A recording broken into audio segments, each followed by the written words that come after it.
Good afternoon everyone. स्वागत है आप सभी के एक बार फिर से गूगल केमिस्ट्री क्लासेस पर। मैं हूं आनंद ओझा। लंबे समय के बाद आपसे मुलाकात हो रही है।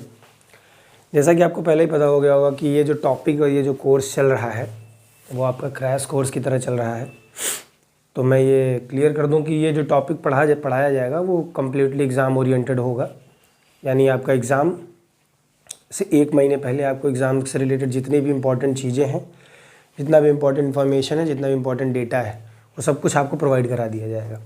आपको बस कुछ करना नहीं है, एग्ज़ाम से पहले 1 महीने इसी को पढ़ना है और पढ़ के जाके पेपर में लिख के चले आना है।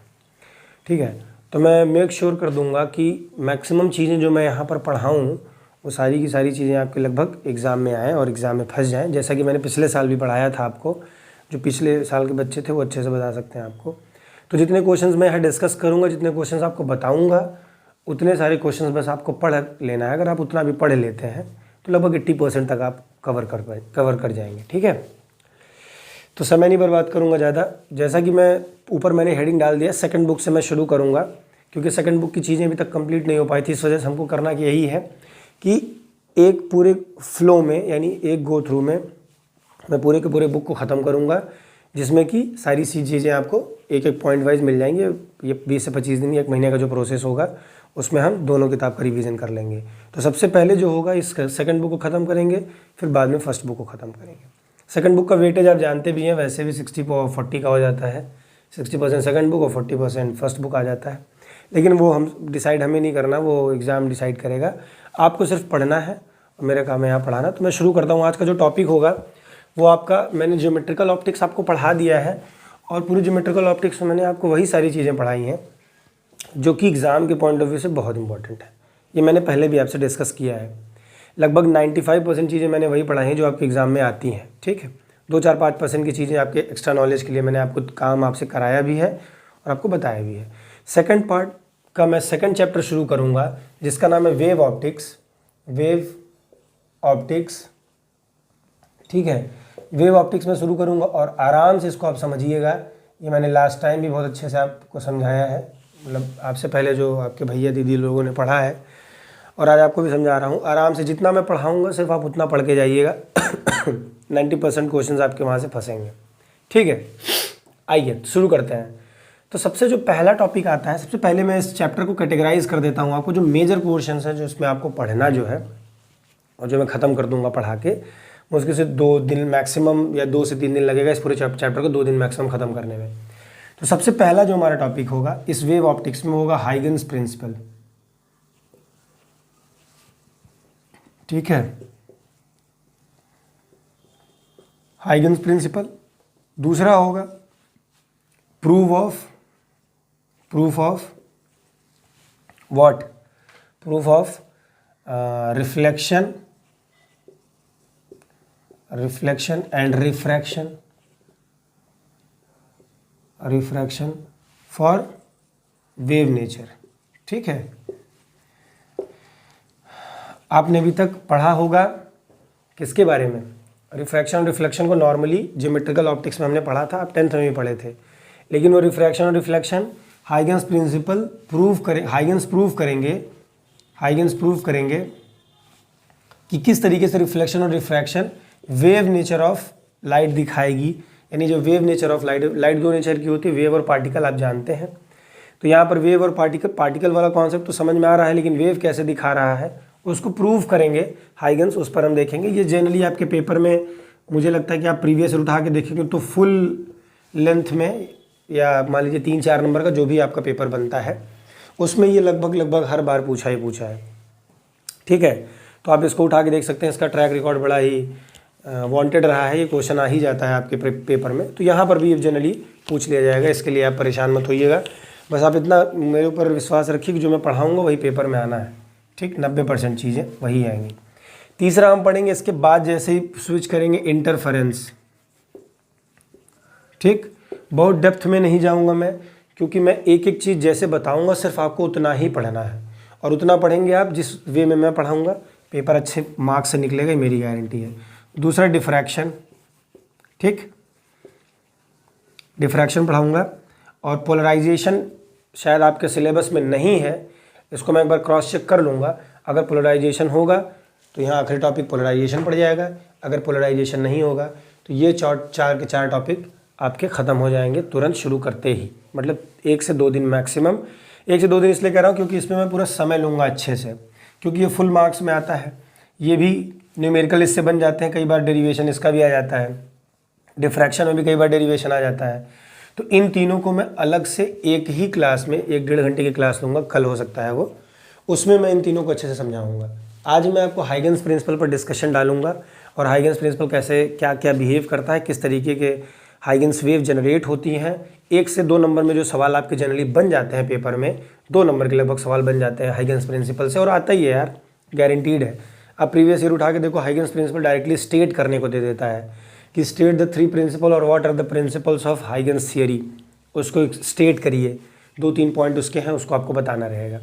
ठीक है, तो आज मैं अभी जो डिस्कस करने जा रहा हूँ मैं वही डिस्कस करूँगा आपको हाइगन्स प्रिंसिपल पर। कल मैं आपका शुरू करूँगा proof of reflection, proof interference और डिफ्रैक्शन। तो कोशिश रहेगी कि कल भर में ये खत्म हो जाएगा। ठीक है, तो अगर इसका स्क्रीनशॉट लेना तो ले लीजिए। ये जितना मैं पढ़ा रहा हूँ बस इतना ही आपको पढ़ना है, निश्चिंत रहिए, बढ़िया नंबर ले आएंगे। मैंने कहा ना कि 90% क्वेश्चन मैं इसमें से फंसा दूंगा आपका, अब बस आप निश्चिंत रहिए। यानी फिजिक्स में आप अगर 70 नंबर का पेपर है तो 63 नंबर अच्छे से ला सकते हैं, अगर आप इस 1 महीने को भी अच्छे से पढ़ लेते हैं तो। ठीक है ना, 70 का 90% 63 ही तो हुआ। चलिए आगे बढ़ें, चलिए आगे देखते हैं।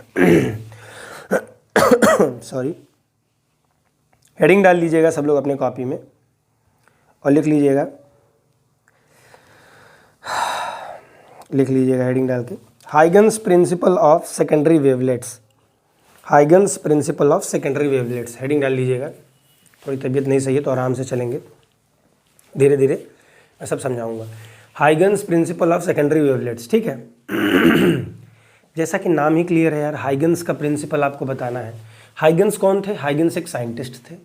उन्होंने कहा कि जब कभी भी आप तालाब में या कहीं पर भी आप ऐसी जगह जाते हैं जहाँ पानी भरा हुआ है, तो आप क्या देखते हैं कि एक पत्थर आप उठाते हैं और उस तालाब में आप पत्थर फेंकते हैं, तो आप देखते हैं कि रिंग शेप में नंबर ऑफ वेव्स जनरेट होती हुई उस जहाँ पर वो पत्थर पड़ता है उसके जस्ट बाद से रिंग शेप में आपकी वेव्स बनती हुई आगे की ओर क्या हो जाती हैं, प्रोसीड करने लगती हैं। या आपने देखा है, ये देखा होगा, ठीक है। यानी आप जनरली देखते हैं कि जब आप पानी में पत्थर मारते हैं तो जहाँ पर पत्थर पड़ता है उसके जस्ट बगल से, यानी उसके जस्ट उस पॉइंट के जस्ट बाद से वेव्स बनना शुरू हो जाती हैं और एक के बाद एक नदी के किनारे तक वो वेव्स बड़ी बड़ी होती चली जाती हैं। इसी कॉन्सेप्ट को मद्देनज़र रखते हुए हाइगन्स ने एक प्रिंसिपल दिया, हाइगन्स ने एक कॉन्सेप्ट डेवलप किया कि आखिर वेव, लाइट का वेव किस तरीके से ट्रैवल करता है उसके बारे में। तो उन्होंने देखा कि जिस तरीके से लाइट, जिस तरीके से पानी ट्रैवल कर रहा है पानी के अंदर, यानी वेव फॉर्म में, एक गोला उसके बाद दूसरा गोला उसके बाद तीसरा गोला, और नदी के किनारे तक प्रोपोगेट करता चला जा रहा है as it is, same form में, सेम तरीके से। बस आप सुनते चलिएगा, इस वीडियो को आप बार बार देखेंगे, सारी चीज़ें समझ में। मैक्सिमम चीज़ें तो मैं, जो थियोरेटिकल चीज़ें हैं वो तो मैं आपको डिस्कस करके आपके क्लियर कर दूंगा, ठीक है। और इतने सक्षम आप हैं कि अगर आप English medium, UP board English medium के स्टूडेंट हैं, अगर यूपी बोर्ड इंग्लिश मीडियम में पढ़ रहे हैं तो आप अपने शब्दों में भी उसको लिख सकते हैं, ठीक है। यूपी बोर्ड इंग्लिश मीडियम का मतलब सीबीएसई बोर्ड हो गया, इतना समझ लीजिए आप, ठीक। आगे बढ़ते हैं। तो हम यहाँ पर ये देख रहे हैं, हम पा क्या रहे हैं, हम ये पा रहे हैं यार कि जो ये वेव्स हैं वो नदी में पत्थर मारते ही आगे की ओर ट्रैवल कर रहे हैं। तो हाइगन्स ने कहा कि लाइट भी कुछ इस तरीके से ट्रैवल करती है, अगर वो किसी ऑब्स्टिकल के द्वारा या किसी भी तरीके से वो डिस्ट्रक्ट किया जाए, ऑब्स्ट्रक्ट किया जाए, तो भी वो क्या होगा, यानी डिस्टर्ब किया जाए, तो उसका जो ट्रैवल होगा, यानी जो उसका प्रोपोगेशन होगा, जब वो बाहर की ओर निकलेगा इसी फॉर्म में निकलेगा, ठीक है। इस बारे में कोई डाउट नहीं होना चाहिए। आगे बढ़ें, इसमें कोई दिक्कत? तो आखिर ये कहा क्या उन्होंने, थोड़ा उसके बारे में डिस्कस कर लेते हैं। एज ए स्टेटमेंट उन्होंने क्या लिखा, जो स्टेटमेंट डायरेक्टली लिखा, उन्होंने कहा कि, खैर उसके स्टेटमेंट से पहले मैं थोड़ा सा चीज़ों को और जनरलाइज करके आपको समझा देता हूँ। जैसे आपने कभी सोचा ये चीज़ कि जब मैं पत्थर पानी में मारता हूँ तो क्यों पानी के अंदर जहाँ पर पत्थर पड़ता है उसके जस्ट बाद नंबर ऑफ रिपल्स बनना शुरू हो जाती है, नंबर ऑफ वेव्स फॉर्मेशन होना शुरू हो जाती हैं, और वो सब के सब एक के बाद एक बनती चली जाती है और बड़ी होती चली जाती है। आपने कभी सोचा ये क्यों हो रहा है? नहीं सोचा होगा। अगर सोचा होगा तो बहुत अच्छी बात है, नहीं सोचा होगा तो तब भी अच्छी बात है। खैर मैं उसको एक्सप्लेन कर दे रहा हूँ, जिनको आज तक नहीं समझ में आया वो क्या है। तो वो हाइगन्स का ही प्रिंसिपल है। हाइगन्स ने उस फिनोमिना को ऐसे ही डिफाइन किया। उन्होंने कहा कि जब कभी भी आप पानी में पत्थर मारते हैं, उसी से मैं समझा रहा हूँ आपको, पानी में पत्थर मारते हैं तो जो पहली वेव बनती है वो कैसी बनती है? तो आप देखते होंगे सर वो स्फेरिकल बनती है, गोल, मतलब सर्कुलर फॉर्म में बनती है। तो उन्होंने कहा कि जो ये सर्कुलर फॉर्म में पहली वेव जनरेट होती है, उसके जितने भी पार्टिकल्स हैं, ध्यान समझिएगा, यानी उस वेव को बनाने के लिए जितने भी बिंदुओं ने, जितने भी पार्टिकल्स ने मिलकर उस वेव को बनाया होगा, पहली तरंग को, उतने ही वेव्स उतने ही पार्टिकल्स जैसे ही आगे की ओर बढ़ते हैं, जैसे ही आगे की ओर बढ़ते हैं, उतने ही पार्टिकल्स फिर से क्या करते हैं? एक नए वेव का निर्माण करते हैं, एक नए वेव को प्रोड्यूस करते हैं। तो इस फिनोमिना को क्या कहा जाता है? इस फिनोमिना को कहा जाता है what? Formation of wave front. समझ पा रहे हैं? समझते चलिएगा, फिर से समझिएगा। यानी जब कभी भी हम किसी भी तरीके से पत्थर पानी में मारते हैं तो हम ये देखते हैं कि एक वेव जनरेट होती है, उसके जस्ट बाद एक बड़ी वेव जनरेट होती है, उसके जस्ट बाद उसी शेप में, यानी स्फेरिकल या सर्कुलर में ही उससे बड़ी शेप, फिर उससे बड़ी शेप, और ऐसे करते करते वो नदी के किनारे तक जाती है। तो जो एक wave number of wave generate कर रही है, इसी फिनोमिना को क्या कहा गया? हाइगन्स ने अपने शब्दों में कहा कि when the wave is propagated or generated inside the water or in the electricity or in the light, it may propagate in such a way that the first wavelet, यानी जो पहला वेव फ्रंट बन रहा है, wave front क्या है भी समझाऊंगा, the first wave front is working as what? Is working as what? The formation, working as the source for the formation of second wave front। समझ में आया? यानी उन्होंने कहा कि जब कभी भी हम ये चीज़ देखते हैं तो हम ये पाते हैं कि वो जो लगातार छल्ले पे छल्ला बनता चला जा रहा बड़ा बड़ा, वो इसलिए बनता चला जा रहा है क्योंकि पहला जो वेव फ्रंट है वो दूसरे वेव फ्रंट के लिए सोर्स का काम कर रहा है। ठीक है, अब इसको आप समझ कैसे सकते हैं? देखिए, जैसे पत्थर में, पानी में पत्थर मारा तो पहला वेव फ्रंट ये बना।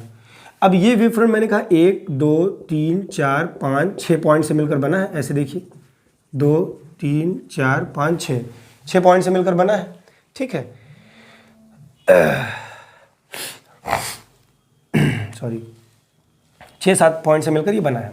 अगर मैं मानता हूं कि ये 7 पॉइंट से मिलकर ये वेव फ्रंट बना है, तो इसका सीधा सीधा मतलब है कि ये सारे के सारे पॉइंट्स इसी तरीके से, जिस तरीके से वो इस बिंदु पर पत्थर पड़ने के बाद इस डायरेक्शन में, इस डायरेक्शन में, इस डायरेक्शन में, इसमें, इसमें और इसमें प्रोपोगेट हुए हैं। एरो ध्यान से देखिएगा, देखते चलिएगा। उसी तरीके से यही सातों पार्टिकल फिर से उसी दिशा में, देखते चलिए, प्रोपोगेट होंगे, ऐसे प्रोपोगेट होंगे और इक्वल अमाउंट में प्रोपोगेशन होगा। मैं सब कुछ समझाऊंगा, आराम समझते चलिएगा। यानी अब ये पार्टिकल जैसे ही समय बीतते ही अभी इस पॉइंट पर पहुंच चुके हैं और फिर से अब ये एक गोला शेप ले चुके हैं। इस पूरे के पूरे फिनोमिना को हम क्या कहते हैं? क्या कहते हैं? Formation of wave fronts. ठीक, अब वेव फ्रंट क्या है इसको समझ लीजिए। वेव फ्रंट वो कुछ नहीं है, वो जो पॉइंट्स मिलकर आपस में एक वेव या एक तरंग का फॉर्मेशन कर रहे हैं, उन्हीं को हम वेव फ्रंट कहते हैं। समझ पा रहे हैं ना? किसी का भी फ्रंट या किनारा कैसे होगा? जब कोई चीज़ बहुत सारी, अब ऐसे समझो ना यार, जैसे कहते हैं ना कि सी फ्रंट है, जैसे हम लोग जनरली इंग्लिश में बात करते हैं, तो मतलब क्या है? सामने सी है और आपका बंगला है, वो सी व्यू वाला व्यू आ रहा है, तो वो फ्रंट इन द सेंस कहने का मतलब ये है कि कोई चीज़ किसी के सामने है, यानी सी के सामने या सी के पॉइंट पर वो हमारा घर पॉइंट आउट कर रहा है कि देखो हम इसके सामने हमारे घर के सामने सी है और उसके पीछे हमारा घर है। समझ पा रहे हैं ना? तो front is nothing but what? It is the kind of, you can say that it is the kind of sheet which basically forms when we join the points which are propagated continuously in a unidirection। बहुत important term मैं use कर रहा हूँ, यूनिडायरेक्शन। मेरा एक एक term बहुत important है। यानी अब जैसे ही समय बीतेगा तो ये बिंदु अब इधर बढ़ जाएगा, फिर जैसे ही समय बीतेगा तो ये बिंदु इधर बढ़ जाएगा, और सारे के सारे बिंदु एक पॉइंट से इक्वल डिस्टेंस ट्रैवल करेंगे अगर वो सब के सब एक ही मीडियम में हैं, एक ही मीडियम में ट्रैवल कर रहे हैं, तो सारे के सारे जो पॉइंट्स हैं वो एक ही डायरेक्शन में एक समय पर एक दूरी तय करेंगे और वो फिर से एक नए वेव फ्रंट का निर्माण करेंगे, जो कि इस तरीके से बनता चला जाता है। समझ में आया? तो according to the Huygens what is wave front? According to the Huygens the wave front is the source of the secondary waves which add ups to give the wave front at any later time. मतलब हर एक समय पर वो add होती चली जाएंगी और एक नए वेव फ्रंट का निर्माण करती चली जाएंगी। जैसा मैं यहाँ कह रहा हूँ वो स्टेटमेंट में बस उन्होंने कह दिया है, ठीक है, उनका स्टेटमेंट है। तो बात समझ में आ गई। जब आपसे कोई कहे कि व्हाट इज वेव फ्रंट या व्हाट इज हाइगन्स प्रिंसिपल, तो आप सिंपली बस इतना कह दीजिएगा, the wave front which is formed by the primary source, the secondary wave fronts which are formed by the primary wave fronts in the later of time is known as what? Huygens principle. यही है Huygens का principal, Huygens ने यही define किया है, ठीक है ना। हाइगन्स ने बस सिंपली यही कह दिया कि किस तरीके से वेव ट्रैवल करेंगे, और वो ट्रैवल करेंगे तो किस तरीके से यूनिडायरेक्शन होंगी।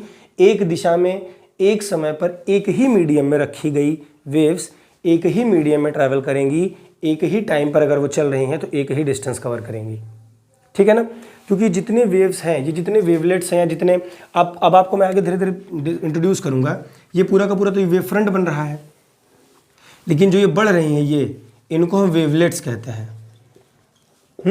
ये वेवलेट्स हैं और ये वेव फ्रंट है, ठीक। तो वेवलेट्स और वेव फ्रंट मतलब आपको समझ में आ चुका है। अब बात आती है क्या सर सिर्फ तरंगें स्फेरिकल या सर्कुलर ही होंगी? तो नहीं, ऐसा नहीं है, आराम से समझते चलिए। तो हम इसमें 3-4 तरह के वेव फ्रंट्स को पढ़ेंगे, या फिर आप कह लीजिए कि प्रोपोगेशन ऑफ वेव्स पढ़ेंगे। एक होता है स्फेरिकल, बहुत ज़्यादा नहीं जाना है डीप में, बस ऊपर ऊपर से जानते रहिए। एक होता है स्फेरिकल, एक होता है सिलेंड्रिकल, एक होता है प्लेन, ठीक है। एक सिलेंड्रिकल वेव ट्रैवल करती है और एक स्फेरिकल फॉर्म में ट्रैवल करती है और एक प्लेन के फॉर्म में ट्रैवल करती है। अब ये समझेंगे कैसे, इसको थोड़ा सा मैं एग्जांपल समझाना चाह रहा हूँ, समझिएगा। देखिए, जब कभी भी आपकी वेव ट्रैवल करती हैं तो आप ये देखते हैं कि मान लीजिए, जैसे एकदम सिंपल शब्दों में समझिए, जैसे मैंने कहा कि प्लेन वेव आप कब कह सकते हैं, जैसे मैंने कहा कि सूरज से जो रोशनी आ रही है वो हमारे शरीर तक पड़ रही है, हमारे आंखों पर पड़ रही है और हमको कुछ भी चीज़ें दिख रही हैं।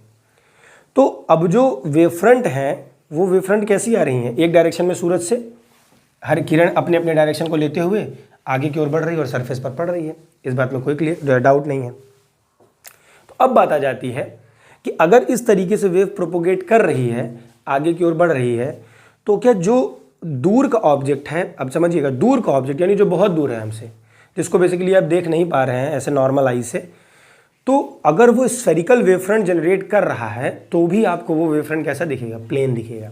यानी ये कुछ ऐसा है कि जब कभी भी आप किसी भी चीज़ का, अब ऐसे समझिए ना, जैसे मैंने कहा कि कोई भी एक स्फेरिकल लाइट ले लीजिए, जो आप 5 किलोमीटर दूर से क्या कर रहे हैं, आप मुझे रोशनी दिखा रहे हैं, मुझे वो रोशनी दिख रही है 5 किलोमीटर दूर से, लेकिन वो जो सोर्स है, वो सोर्स अब वो मुझे गोल लाइट की तरह नहीं दिखेगा, वो मुझे एक प्लेन शीट की तरह दिखेगा, एक सिर्फ प्लेन की तरह दिखेगा, वो स्फेरिकल शेल की तरह मुझे नहीं दिखेगा कि ये किस तरीके से ट्रैवल करके आ रहा है। उसका कारण है, उसका कारण ये है कि जब कभी भी किसी भी ऑब्जेक्ट को आप बहुत दूर लेकर चले जाते हैं तो आप देखते हैं कि उसका कर्वेचर क्या हो जाता है? गायब हो जाता है, ठीक है ना। ये आप सिंपली देख भी सकते हैं। अगर इसी हाथ को मैंने टेढ़ा करके आपको कर्वेचर दिखा रहा हूँ, इसी को मैं आपसे दूर लेते चला जाऊँ, बहुत दूर लेते चला जाऊँ, मतलब आपकी विजिबिलिटी में बस ये रहे कि ये हाथ है लेकिन ये सीधा है, ये कर्व है, ये ना बता पाए आप, तब आपको ये हाथ सीधा दिखने लगेगा। तो इसी को हम क्या कहते हैं? इसी को हम कहते हैं कि जब कभी भी स्फेरिकल लाइट हम इस्तेमाल करते हैं या सिलिंड्रिकल वेव इस्तेमाल करते हैं तो भी वो हमें प्लेन वेव की तरह दिखने लगता है when it is distant from yourself. इस बात का ध्यान रखिएगा। तो ये सिंपल सा फंडा है, हाइगन्स प्रिंसिपल पर मैं डिस्कस कर रहा हूँ, तो जितना मैं पढ़ा रहा हूँ बस आपको उतना ही देखना है। तो देखते चलिएगा कि वेव फ्रंट कैसे बने। सिलेंड्रिकल, स्फेरिकल और प्लेन तरह के 3 तरह के वेव फ्रंट्स होते हैं। अब हाइगन्स ने इस पर 3 कुछ प्रिंसिपल अपने एजम्पशंस दिए हैं, उसको थोड़ा देख लीजिएगा, बेसिकली एग्जाम में पूछ लेता है।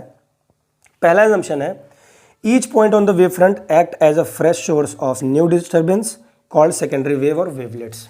सिंपल सी बात है, वही मैंने जो कहा, पहला पॉइंट उनका स्टेटमेंट ही है कि हर एक पॉइंट जो कि आगे की ओर बढ़ रहा होगा वो नए वेव के लिए, पिछला वाला नए वेव के लिए एक सोर्स का काम करेगा। यही तो सोर्स है ना, इसकी वजह से ये बन रहा है। अगर ये गायब हो जाएगा तो आगे बनेगा ही नहीं। तो पहला वाला वेव जो पहले बन जा रही है वो आगे बनने वाली वेव के लिए सेकेंडरी सोर्स का काम करेगी, नए फॉर्मेशन करने के लिए वेव्स का। दूसरा, the secondary wavelet spread out all directions with the speed of light in the given medium. बस वही बात जो मैंने पूरे स्टेटमेंट में आपसे कहा कि स्पीड ऑफ लाइट ही तो है, हर एक वेव किससे बना हुआ है, पार्टिकल है, लाइट की पार्टिकल की बात कर रहे हैं, वेव नेचर ऑफ लाइट हम पढ़ रहे हैं। तो ये जितने पॉइंट्स मैंने बनाए हैं, सातों पॉइंट, ये सातों के सातों पॉइंट लाइट के ही एक पार्टिकल के फॉर्म में होंगे, समझ पा रहे हैं।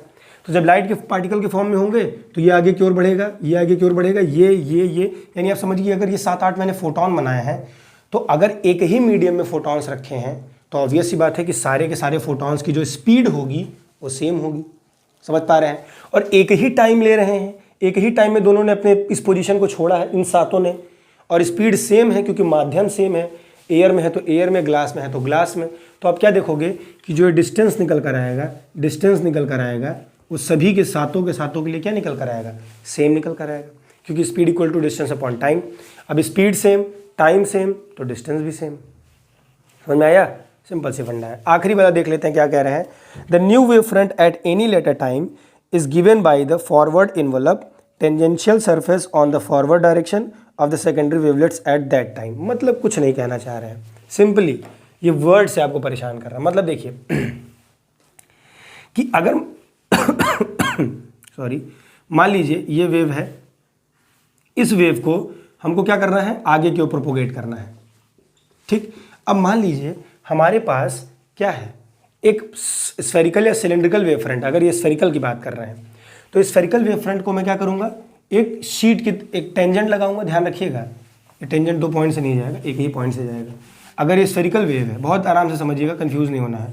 अगर ये टेंजेंशियल है, अगर ये क्या नाम है, क्या कहते हैं इसको, स्फेरिकल वेव फ्रंट है, तो ये टेंजेंट होगा, बन जाए यार भाई, ये टेंजेंट होगा, ठीक। ये क्या कह रहा है समझिएगा, ये जो टेंजेंट पॉइंट इस पर आ रहा है, इस पर टच कर रहा है, बहुत इंपॉर्टेंट चीज़ है, ध्यान रखिएगा। यानी अगर कोई वेव, अगर इसको मैं साफ साफ थोड़ा ऐसे बना दूं, देखिएगा 1 2 3 4 5, ये बनाता हूँ। मान लीजिए एक इसका हिस्सा मैंने काट कर यहाँ बना दिया है, समझने के लिए थोड़ा सा, ठीक। अगर मैं इस वेव का एक छोटा सा हिस्सा मैंने स्फेरिकल वेव का या सिलेंड्रिकल वेव कुछ भी आप मानिए, अगर मैं यहाँ पर बनाता हूँ तो बहुत इंपॉर्टेंट पॉइंट इन्होंने कहा कि इस पर जो भी आप वेव फ्रंट ड्रॉ करोगे, ये जैसे मान लो यहाँ टच कर रहा है, इस पर जो भी वेव फ्रंट ड्रॉ करोगे वो सब के सब इस पर क्या करेंगे, आगे की ओर इंसिडेंट करेंगे। सब के सब क्या करेंगे, इंसिडेंट करेंगे इस नए वाले वेव फ्रंट पर जो हमने आगे इनको बनाया है। ऐसा इसलिए इन्होंने कहा क्योंकि आगे जब अभी हम प्रूव करेंगे, क्या इनका एजम्पशन है, याद रखिएगा, it is not the valid proof of his explanation, it is basically an assumption that Huygens basically he considers that this spherical shape or this spherical wave front is basically incident on a tangential plane or tangential sheet with making an angle of 90 degree. ये इनका assumption होगा, जब मैं आगे discuss करूंगा आपसे तो आप देखेंगे कि अगर हर एक कर्व के हर एक पॉइंट को मैं मिलाकर एक टेंजेंट ड्रॉ करूं, एक लाइन ड्रॉ करूं, तो मैं ये देखूंगा कि उस पर जितने भी पड़ने वाले वेव्स हैं, उस पर पड़ने वाले जितने भी वेव्स हैं, वो सब के सब उस टेंजेंट पर, उस पॉइंट पर परपेंडिकुलर एंगल बनाएंगे, यानी 90 डिग्री का एंगल बनाएंगे। ये मैं आपको बताऊंगा जब हाइगन्स का प्रिंसिपल इस्तेमाल करके मैं प्रूव करूंगा वेव नेचर और पार्टिकल नेचर, ठीक है ना। तो बस इतना आपको ध्यान रखना है कि पहला दूसरा पॉइंट मैंने क्लियर कर दिया। तीसरा इन्होंने कहा कि जो न्यू वेव फ्रंट बनेगा at a later time is given by the forward envelope, forward envelope के द्वारा बनाया जाएगा। मतलब कि जैसे ऐसा कुछ है कि मेरे पास इन्वेलप आया, यानी पहले वेव फ्रंट के पास जो इन्वेलप आया वो अगले वाले वेव फ्रंट को वो इन्वेलप क्या कर देगा, पास कर देगा कि लो अब तुम इस इन्वेलप से अपना वेव फ्रंट फॉर्मेशन करो। फिर अगला वाला उसको पास कर देगा, तुम अपना इन्वेलप से एक वेव फ्रंट पास करो। यानी कुछ और भी अच्छे तरीके से अगर मैं समझाना चाहूँ तो ये ऐसे समझिए। देखिए जैसे एक आखिरी बार इसको समझाता हूँ। जैसे मैंने कहा कि ये वेव जो आगे की ओर चली, एक छोटे छोटे वेवलेट्स लेकर चल रही है, ये आई, ठीक। ये ऐसे छोटे छोटे क्या हैं, वेवलेट्स हैं। यानी इतना बड़ा बड़ा एक वेव बना रहा है जब आगे की ओर ट्रैवल करके चल रहा है, ठीक है ना। अब इन सब को आप मिलाओगे, इन सब का टेंजेंट एक ही पाथ पर आ जाएगा, इस बात में कोई समस्या नहीं है। तो ये सब के सब इस पर क्या होंगे, यानी जो प्रोपोगेट करके आगे की ओर बढ़ रहे होंगे तो सबके सब 90 डिग्री होंगे। आप सर्कल का भी अगर फॉर्मूला जानते हैं तो आप जानते होंगे कि टेंजेंट हमेशा सर्कल पे या वेवलेट्स पर क्या होता है, या किसी भी सर्कल पे हमेशा टेंजेंट 90 डिग्री का एंगल उसका रेडियस बनाता है। तो ये हमेशा 90 डिग्री का फॉर्मेशन करेंगे। आगे क्यों करेंगे बताऊंगा मैं जब प्रूव कराऊंगा। इसी तरीके से अब यहाँ पर जो वेवलेट्स बन गए हैं, अब ये जब प्रोपोगेट करेंगे तो एक नया वेव फ्रंट फॉर्मेशन करेंगे कुछ इस तरीके से। देखते चलिए, अगला वाला बनेगा जैसे कुछ समय बीतेगा, जब ये यहाँ ट्रैवल करके भाग रहे होंगे, ठीक, एक नया टेंजेंट बनेगा। जब ये आगे की ओर फिर भाग रहा होगा तो यहाँ बनेंगे। समझते जा रहे हैं ना। फिर ये सबको मिला देंगे, एक नया वेव फ्रंट बनेगा। यानी नए वेव फ्रंट्स का निर्माण हमेशा पुराने वाले वेव फ्रंट्स की मदद से हो रहा है, और वो सब के सब छोटे छोटे अगर वेवलेट्स के फॉर्म में जनरेट हो रहे हैं तो उन सबको मैं एक स्ट्रेट लाइन से क्या कर सकता हूँ, कनेक्ट कर सकता हूँ, जोड़ सकता हूँ, जो कि आगे आने वाले वेव फ्रंट के लिए क्या करेंगे, हेल्प करेंगे। समझ में आया इस बात में? ये ऐसा क्यों कर रहे हैं समझिएगा। जैसे वेवलेट्स जब इसमें से बनते हैं, जैसे मान लीजिए इसी को मैं आपको समझा रहा था, इसको समझिएगा। जब ये वेव फ्रंट्स बन रहे थे तो ये वेव फ्रंट्स क्यों बन रहे हैं, मतलब ये एक पैकेट, दो पैकेट, ऐसे मान लीजिए पैकेट्स हैं, ये क्यों एक ही लाइन में है, क्यों आगे पीछे नहीं हो जा रहे हैं, क्यों? क्योंकि इन सबको इस लाइन ने क्या किया है, अलाइन करके रखा है, एक दिशा में बांध कर रखा है। बस वही इस लाइन का काम है। समझ पा रहे हैं? मैंने एक हिस्सा काट के आपको टुकड़ा दिखाया है बस। तो this is all about Huygens principle. I hope आपको समझ में आया होगा। तो वीडियो को एक आध बार देखेंगे तो चीज़ें समझ में आ जाएंगी। अगर कोई डाउट रह जाता है तो कमेंट सेक्शन में डाल दीजिएगा। कल का वीडियो जो आपका रहेगा उसमें हम आपको डेरिवेशन कराएंगे वेव फ्रंट का, और डेरिवेशन कराएंगे इंटरफेरेंस का, ठीक है ना। ये दो टॉपिक कराएंगे जो कि आपके पेपर के लिए बहुत इंपॉर्टेंट है, तो उसको ध्यान रखिएगा। मिलते हैं नेक्स्ट क्लास में। ये जो मैंने टॉपिक आपको आज करा दिया है, वेव फ्रंट, हाइगन्स प्रिंसिपल, और हाइगन्स प्रिंसिपल पर डिस्कशन जो मैंने अभी किया है, इतनी सारी बातें की हैं, इससे आपको 2 से 3 2 नंबर का क्वेश्चन लगभग देखने को मिलेगा। यानी आज का क्लास आपको 2 नंबर का क्वेश्चन दिला सकता है। तो आराम से पढ़िए, हैप्पी रहिए, हेल्दी रहिए, निश्चिंत रहिए। 1 महीने में अच्छे से पढ़ाऊँगा, सब कुछ क्लियर करूँगा और आप बढ़िया से नंबर लेकर आएंगे, मेरा वादा है। Have a nice day.